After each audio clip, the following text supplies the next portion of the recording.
تاجیکستان کشوری امن و امانی، سرزمینی باستانی آریانی. تاجیکستان کشوری امن و امانی، سرزمینی باستانی آریانی. سربلندی تمام تاجیکانی، تاجیکستان لایق صد داستانی. در تو بینم راحتی دنیای خود را، از تو افزایم تمناهای خود را. با تو افرازم سری بالای خود را، در کنار تو بیابم جای خود را.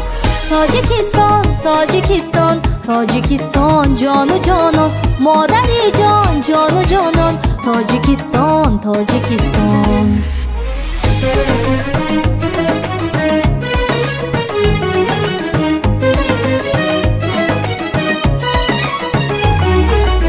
پرتوافشان پرچمی در آسمانت، رمزی هستی استواری نشانت. خانه مهر و صداقت آشیانت، جنتیستان از باغ و بوستانت.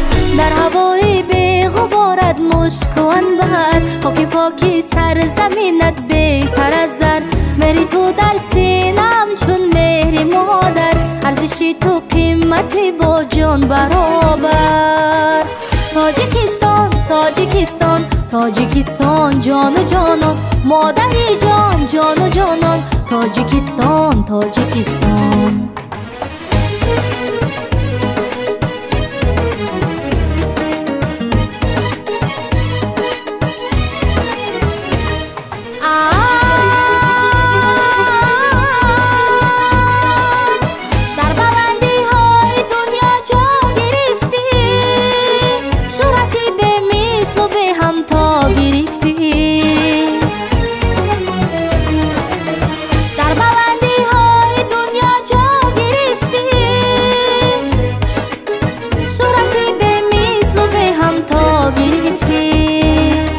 همچو خورشیدی فلک بالا گرفتی، در دل پیر و جوان موا گرفتی.